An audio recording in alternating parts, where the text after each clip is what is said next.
Hello friends, నేను మీ JD. Welcome to Bigg Boss updates. బిగ్ బాస్లో నామినేషన్ ప్రాసెస్ స్టార్ట్ అయింది. ఎస్, మరి నామినేషన్ ఎలా చేస్తారు ఈసారి అంటే, ఫోటో ఉంటుంది కదా, మనం జనరల్గా గోడ మీద ఫోటోకి దండ వేస్తాం కదా, అది గోడ కాకుండా కింద పెట్టి ఒక టేబుల్ లాగా పెట్టి అనుకుంటా ఫోటోకి దండ వేసి రీజన్ చెప్పి నామినేట్ చేయాలంట. This is the process. మరి ఎవరెవరు ఈసారి నామినేషన్లోకి వస్తారనుకుంటారో కామెంట్ చేయండి.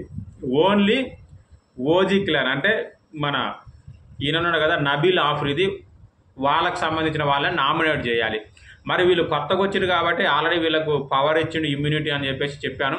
అయితే ట్విస్ట్ ఏం పెట్టినంటే మళ్ళీ బిగ్ బాస్, సో ఈ ఓజీకి నబీల్ క్లాన్లో నుంచి పాత వాళ్ళు అందరూ కలిసి కొత్తగా వచ్చిన వైల్డ్ కార్డ్ ఎంట్రీస్లోంచి 8 మందిలో నుంచి ఇద్దరిని డైరెక్ట్గా నామినేట్ చేయొచ్చు అంట. వావ్, ఏం ఆట పరుగులు పెట్టించేటట్టే ఉన్నాడు బిగ్ బాస్. సో మరి ఆ ఇద్దరు ఎవరై ఉంటారు, ఎవరై ఉంటే బాగుండు అనుకుంటున్నారు గంగవ్వ కాకుండా అనేది మీరు కామెంట్ చేయండి. Thank you, bye.